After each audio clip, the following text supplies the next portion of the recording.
So our public service media play an important role to inform, educate, and connect Singaporeans.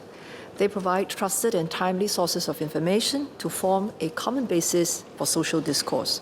They also reflect our multicultural fabric and way of life. To enable our public service media entities to effectively adapt and innovate in the fast-changing media landscape, the government provides funding for their overall operations rather than individual programs. Over the past 5 financial years, the government has allocated about $380 million annually to support MediaCorp to reach domestic audiences across 4 languages. This is lower than the annual funding of approximately $750 million allocated to the national broadcasters of Finland and Denmark, which have similar population sizes to Singapore. MediaCorp reached more than 90% of the local population through its owned and operated platforms, as well as social media platforms. More than 75% of its audiences were satisfied with its services.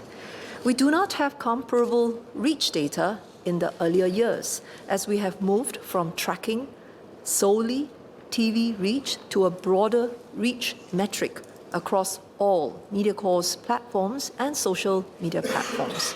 This is in keeping with the domestic audience's changing consumption habits and MediaCorp's broader network strategy. For example, MediaCorp's TV reach dropped by about 10% over the last decade or so, but unique video viewers on MeWatch has increased by about 80% in the same period. Meanwhile, public satisfaction with MediaCorp has held steady at more than 75% across this time period.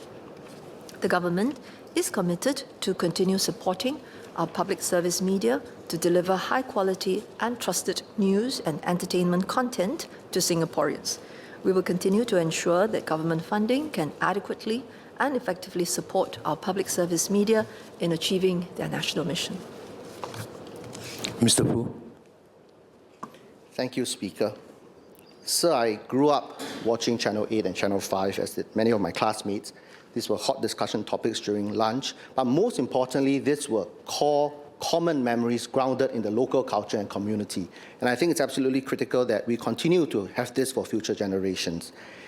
I understand the challenges of growing demands and competition such as Netflix, but in particular, there were 3 developments recently that left me very encouraged. MediaCorp's Emerald Hill, the Little Nyonya Story, I note, was Singapore's most watched series on Netflix, even overtaking hot K-dramas starring IU when it first debuted. It had more than 1.67 million views on MeWatch and Channel 8, and it is going to premiere on Chinese streaming platform Tencent at the end of this year. We have had many actors, local actors, nominated for Best Actor Actresses at the Golden Horse Awards, and I'm also looking forward to the return of Xie Xiaoguang to the silver screen later. So contrary to what naysayers say, I think the future is bright, and we have to give this a further boost. And therefore, my question for the Minister is the government prepared to support MediaCorp, our local broadcasters, in more collaborations with international platforms such as Netflix and Tencent, so that our local produced dramas and shows will have a reach both local and overseas? Thank you. Minister Teo.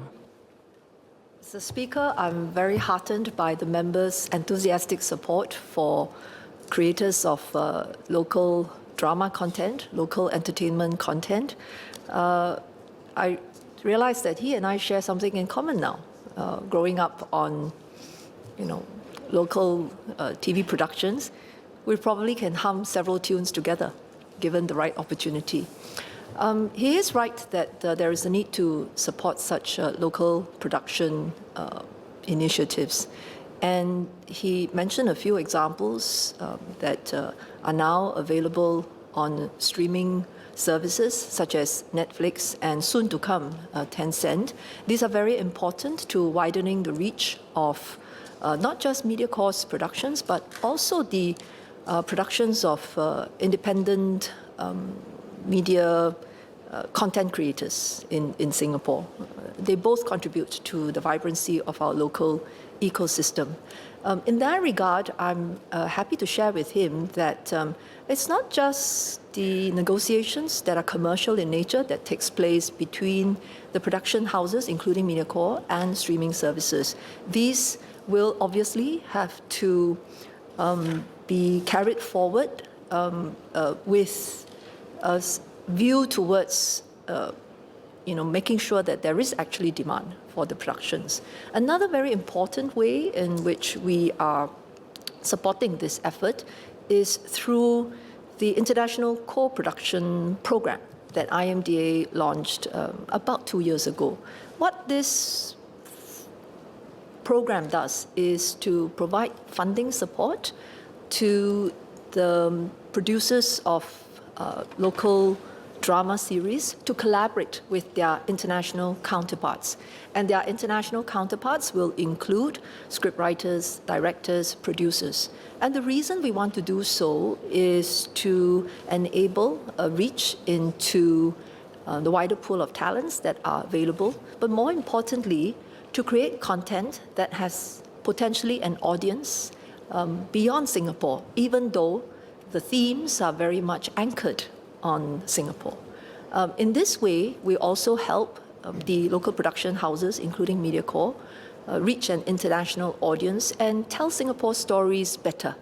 And I'm pleased to share with him that since this fund was launched, in fact, there have been productions that have been provided with support, and we will assess to what extent this kind of support can be sustained as well as expanded in the future.